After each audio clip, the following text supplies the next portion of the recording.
ঝোপঝাড়ে ঘেরা এক পুরনো শ্মশানের পাশে ছিল এক অদ্ভুত স্কুল, পেতনির স্কুল নং ৯। এই স্কুলের হেডমিস্ট্রেস ছিলেন কঠোর কিন্তু মজার স্বভাবের পেতনি ঝুমা ম্যাডাম। ছাত্রছাত্রীরা সবাই পেতনি, কেউ উড়ে আসে, কেউ হাওয়ায় ভেসে বেঞ্চে বসে। একদিন সকালবেলা ঝুমা ম্যাডাম ঘণ্টা বাজিয়ে বললেন, শোনো সবাই, আগামীকাল আমাদের শিক্ষা সফর। সবাই একসাথে চিৎকার করল, ইয়ে ইয়ে! কোথায় ম্যাডা? ঝুমা ম্যাডাম রহস্যময় হেসে বললেন, আমরা যাচ্ছি মানুষের গ্রামে। সব পেতনিরা থমকে গেল।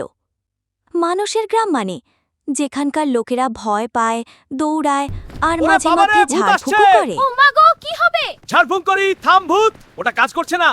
সফরের প্রস্তুতি। পেতনি মিনি তার অদৃশ্য ব্যাগ গুছাতে লাগল। ঠান্ডা বাতাসের বোতল, ভয় ধরানোর বাঁশি আর এক বোতল হাসির গুঁড়া। পেতনি পপি বলল, শোন, কেউ কিন্তু কাউকে বেশি ভয় দেখাবে না। আমরা শিক্ষা সফরে যাচ্ছি, ভয়ের প্রতিযোগিতায় না। অদৃশ্য বাসে যাত্রা।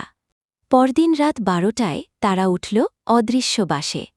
ড্রাইভার ছিল কঙ্কাল কাকা। বাস চলতে শুরু করল হাওয়ার মতো দ্রুত।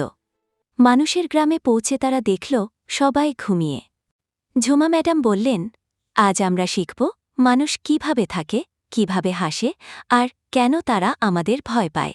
মিনি ঢুকে গেল এক বাড়ির ভেতর। সে দেখল এক ছোট্ট ছেলে পড়তে পড়তে ঘুমিয়ে গেছে। মিনি ফিসফিস করে বলল, ওরে বাবা, এরা তো আমাদেরই মতো হোমওয়ার্ক করে। হঠাৎ ছেলেটা আধো ঘুমে বলে উঠল, ম্যাথস পারছি না। মিনি হাসির কুড়া ছিটিয়ে দিল। ছেলেটা হেসে উঠল আর ঘুমের মধ্যেই বলল, হয়ে গেছে। মিনি খুশি হয়ে বলল, মানুষও তো কষ্ট পায়, ভয় দেখালে কি লাভ। পপি একটা উঠোনে গিয়ে বাঁশি বাজাল, কিন্তু ভয় ধরানোর বদলে পাশের কুকুরটা লেজ নাড়াতে লাগল।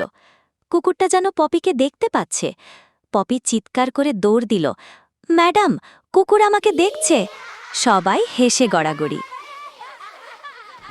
ভোর হওয়ার আগে সবাই স্কুলে ফিরে এও। ঝুমা ম্যাডাম জিজ্ঞেস করলেন, আজ কি শিখলে? মিনি বলল, মানুষও ভয় পায়, হাসে, কাঁদে, তারা আমাদেরই মতো। পপি বলল, ভয় দেখানো সহজ, কিন্তু কাউকে সাহায্য করা বেশি মজা।